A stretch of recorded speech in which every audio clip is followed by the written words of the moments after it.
I started out as a writer when I've got one child when she was quite small. And I lived in a big hippie house, which was noisy, and there were bands rehearsing and people crashing in and out. So I had to find the hours of the day which were reliably free while my daughter was in daycare and at school. And so I used to go to I used to work at the library. And so I got into the habit of starting the minute I sat down. I had to discipline myself because I didn't have endless hours of the day. So that meant that I'm a sort of morning writer, really. Although now, as my daughter's grown up and she's got kids, and I don't have to think about that anymore. But those habits stay. That depends if I had a dream or not. Dreams are really, I like dreams. They're really, apart from being sort of psychologically interesting, they're very poetic, I find, and they're also very hard to render.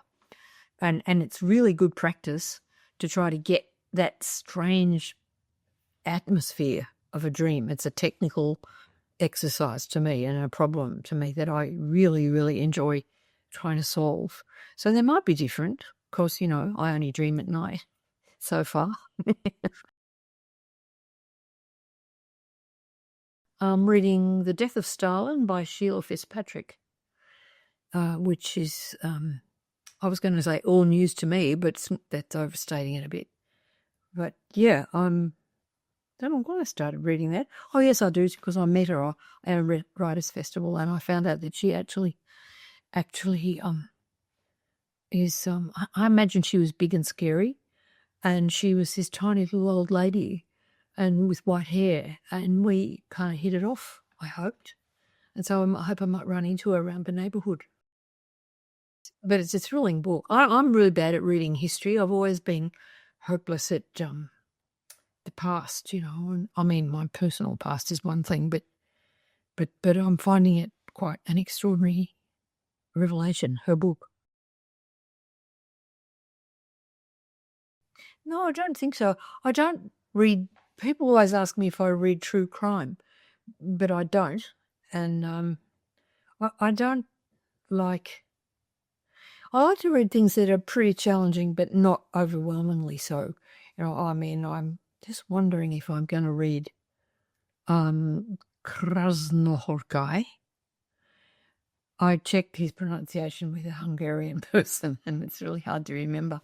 Yeah, but well, for example, there are some writers who write enormously long sentences, like Proust, and I love his huge sentences.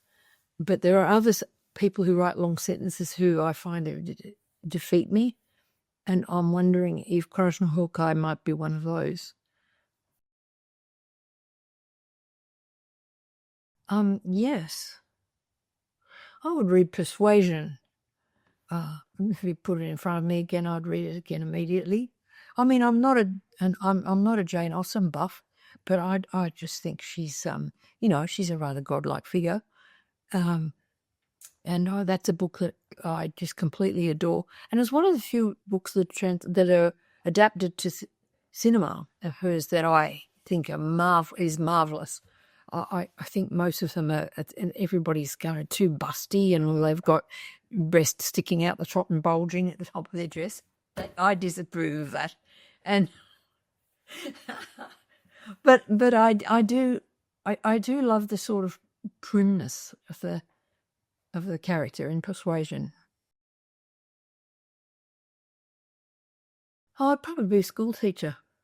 Or else I might have had more kids. Oh, that's another thing I noticed about reading back over the diaries, especially before with this conversation. I've noticed how many children there are in the diaries, other people's kids. I'm always meeting kids and describing them and trying to sort of engage with them. And I'm very happy about that because I actually do love kids, and I only had one. But I love all the bits in the diaries where I encounter a child, and sometimes a baby, sometimes actually a woman came up to me the other day at a writers' festival and said, "Oh, I'm in your diary." I said, "Oh yeah, where are you?" And she said, "Well, I'm the woman there's a scene in the diary where I'm in the flat where I lived with my third husband, and I was on my way out the door, the heavy front door, and a woman was there with a kid screaming, a tiny baby in a crook of her arm, and she was trying to get a pram sorted so she could get out the door. And I said to her, "Give me that baby." So she gave me the baby, and I held the baby. And I'm very pleased to say that within a few moments, the baby looked at me and fell asleep. So anyway, it's a nice little moment in the diary. And this woman came up to me and said, "Oh, I was the aunt of the mother who handed you the baby at the door of your apartment block." And she said, "And that baby, her name was Ruby." And she said, I said, "How old would Ruby be now?" And she said, "She's 27. And I was so shocked. You're going to say that she said, I am that baby.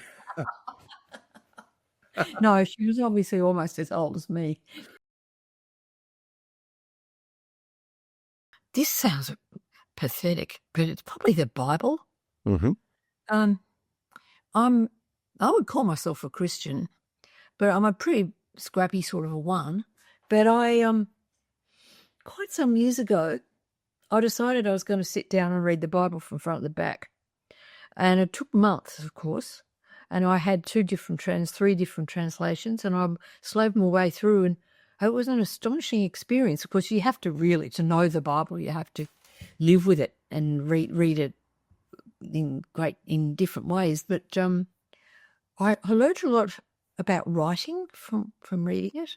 In the Old Testament, there are some stories that are told in the most astonishingly blunt way, horrible stories of murder and bloodshed and exile, and nobody ever tells you that the Bible is full of these angels walking around. I mean, they come and take your child to the next town because he has to go by himself. I mean, and the dog followed along behind. I mean, I picked up all these tiny biblical scraps, and they've been very, very useful to me over the years. And I'm really pleased I read it, and I'm going to read it again one day before I die.